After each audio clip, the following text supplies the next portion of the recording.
The information in this podcast is general information and not advice. Stanford Financial is authorised under Australian Credit Licence Number 541480. Further information is available at stanfordfinancial.net. Hello and welcome to On the Couch with Steve, a podcast where we help you navigate the often complex world of buying and selling real estate. I'm Steve Athanates. I'm the owner of NG Real Estate here in Ipswich. I'm joined today by a great friend of the show, Steve Beach from Stanford Financial. Great to see you again, Steve. Thanks for inviting me back. Beautiful, mate. Always a pleasure, never a chore. Now, mate, what we're going to talk about today, Reserve Bank has just kept rates on hold for this quarter in March. Not this quarter, in this cycle. It's a quarter. It's quarter. So for March 2024, they're on hold. Yep. So I guess what we want to talk about in this session is, okay, what are the potential implications for buyers, sellers, and borrowers if interest rates in the next decision, which is not until May 24. So what if interest rates stay on hold again? What happens to people? What are the potential implications? What if they drop? What's it then mean to if you're a buyer, a seller, and a borrower? Yep. All right. So let's have a little chat about that, because obviously it's very topical and people are really, really interested in what's it mean for them. Okay. All right. So we'll start with, okay, you tipped in our last podcast in May that rates will stay on hold again. Right, so if you're a buyer and rates stay on hold, what's that mean for you? I guess it's funny that in the actual RBA announcement they talked a little bit about real estate prices, where as rates started going up, they're expecting the housing market to go down. If anything, it went in the complete opposite direction and it went up and up and up.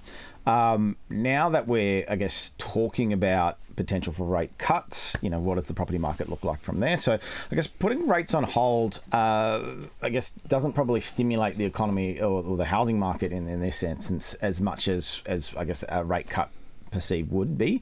It's a big thing I've been talking about with a lot of clients that are getting pre-approved, in our brokerage, whereas giving them the potential now to get into the market before, I guess, perceived rate cuts come in and property prices start going straight back up. The biggest difference where a lot of people sort of looked at is, okay, so if I get 0.25% rate cut, so the RBA actually passes it on and your bank passes on the rate cut as well. Yeah, so that's probably the next one. Yeah, that's a good one. So what does that mean for everyday Australians? So on a $500,000 loan, it means it reduces your monthly repayment by $76 per week.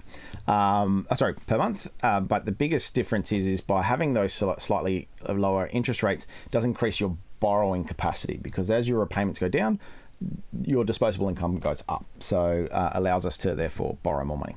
All right. So interest rates stay on hold for a borrower, the same capacity. Yep. No increase unless, of course, there's tax. But we obviously know there's tax cuts coming in July. Yep. In July, but there's still they're a way away, so that won't help you in May. So generally speaking, your borrowing capacity stays the same, okay, and you have no added capability. All right. Okay, let's flick the switch. Okay, I have predicted, bravely I might add, that there could be a cut in May when the next decision is made. Now, for a borrower, what does that mean if there was a cut in rates? So, as I was saying before, so 0.25% rate cut does potentially increase your what they call as serviceability. So your income versus your outgoings. The banks actually, what they call as a servicing rate. So whatever the interest rate that the bank's going to offer you, they buffer it by 3%. So if rates were 6%, it means you've got to be able to afford the loan at 9%. As the rates start to come back down, it does definitely increase what your potential, I guess, maximum borrowing capability is. So you could offer more money on for a house if you need to, because you can gain access to high borrowing. Okay, so that's good to know. So we've talked about the buyer. Now for today's seller, okay, interest rates are on hold. Okay, we're already in a period where we've seen unprecedented growth. Over the last sort of 2.5 years, we've seen house prices rise in the vicinity of 35%. In some areas up to getting close towards 50% over the last sort of 2.5, 3 years. Even in the last 12 months in Queensland, we've seen house prices rise on average 3% a quarter, which equates to 12% per year. Yep. Right, so if interest rates stay on hold, okay, already in a great market, buyers, would you say, they're still in the same position that they are today, which is a fairly strong position to be in? Yes. Yep, that's correct. Yes. I guess, yeah. So as the rate market doesn't move, I guess we're still seeing, as you would know probably better than us, but supply and demand. There's not enough supply of houses out there. Correct. For the demand of people that are trying to reach out and buy, and hence the reason why the property market has just continually going skyrocketed and going up. Whereas, I guess what you're talking about before, so what does it mean for a seller in today's environment? So, a few people sort of said, am I best to wait and then sell in the future when rates start to come back down, because it means my property price is going to be higher. But if you're looking at selling and purchasing, which is what most people do, because you're going to sell your house, where do you live? Yep. You're selling in a high market, you're buying in a high market. So when is the best time? Well, technically, sooner rather than later, if property price is going to go up, because you can sell right now and buy for a slightly cheaper price than you would be in say 3, 6, 12 months' time. And look, I think that's something that needs to be considered by sellers. So in the event that obviously house prices are already at record highs and really showing no sign of weakening at this point in time. So, but you, as you're rightly saying, they've got to live somewhere. So they're going to buy. Now, if you sell high, you got to buy high. Even if there was a slight drop in the market, you would sell for slightly less, but you would pay less. So one hand tends to wash the other in the event that these things happen. So in the event that rates dropped, what does that mean for a seller, do you think? Well, it increases what people are going to offer for the house. So it increases their serviceability, which means that potentially, if they really like a house, they've got a greater ability to pay more for it. For the next property as well. I guess the biggest thing from a seller's perspective is and I guess it's all about averages. But if you're selling for more, means you're going to have more equity. So essentially, you've got a large deposit to buy the next property. But if you're just paying more for the next house, but the difference is when it comes to deposits on properties, the golden number, as everyone knows, is 20%. So that avoids lenders' mortgage insurance, gets you into the more prime rates with the bank. So if you do have a little bit more, you can sell for your house for a little bit higher, you might have more cash to go into the next property. So just because you might sell for $50,000 more and you buy for $50,000 more, you've actually got $50,000 more cash to go into towards the next purchase as well. So it does put you into a better financial position that way. All right. So when we talk about potentially what's going to happen for a seller if interest rates drop, my personal belief, and obviously I'm in the market every single day, we're selling homes, we're gauging buyer feedback and consumer confidence. I guess every single Saturday when we open a home, we're gauging consumer confidence. My personal belief is in the event that we did see a rate cut, I personally believe house prices will continue to rise, and they may rise quicker than the current projections have been. We're averaging around, as we said, 3% a quarter. If we start to see a drop in interest rates, we may see the market climb at a greater rate than it has previously. And that is my personal belief. That's what I think will happen. I think there's a lot of people who are sitting back waiting and wondering if house prices are ever going to drop. Okay, I don't think there's a lot of good news for those people who are just hoping it's going to drop, because potentially the next move appears to be down. Okay, whether that happens in May or somewhere later in the year, we won't know until it happens. But if it does drop, I think that will fuel house prices and they will actually go up, not go down. So obviously, again, we have to stay tuned to work out if I'm right, but that's what I think will happen. So 100% agree with that. This market crash that needed to happen, it hasn't happened, and I can't foresee it happening anytime soon. I agree. It's a conversation where we've had a few people go, Steve, I'm trying to save up a bit more deposit, so I can get to that 20% mark, which is the golden number that all the banks want.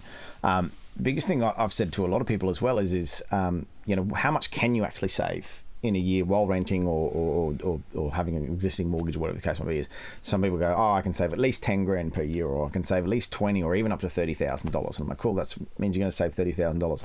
But a $600,000 house today in a year's time is going to be worth $690,000 if it's going up 15%.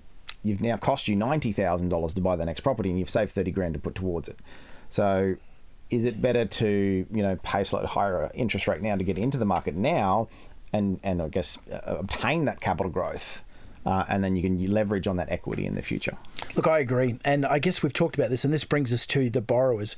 Because when we think about people who are borrowing money to buy a house, we normally think about it's a young couple getting started, or it's mum and dad's, got a family or starting a family, or it's elderly people who are moving up, down and sideways in the market. But we forget about investors. Right? Investors still play a large part in our marketplace, and we're really seeing a strong, a really strong activity with buyers agents in this market, where they're actually sourcing houses on behalf of, generally speaking, investors. And what we're finding every single Saturday is that a lot of the time it's buyers agents, i.e., and then that translates to investors who are pushing the prices up. Yep. Okay, because their belief is that house prices are going to continue to rise, so they're trying to buy today. And as you said, if it went up 15% in 1 year, it's impossible for most people to save that amount of money.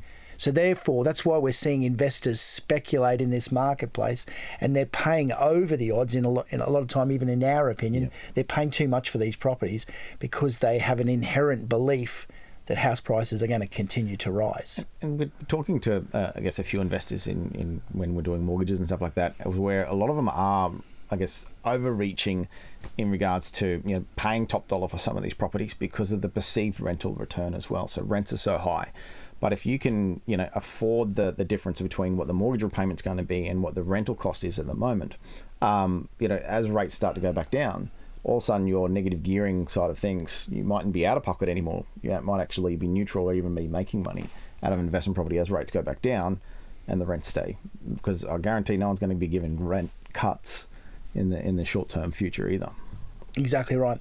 So I guess even from taking into consideration all those factors, what would happen if it stays on pause or if it does drop for buyer, seller, and a borrower?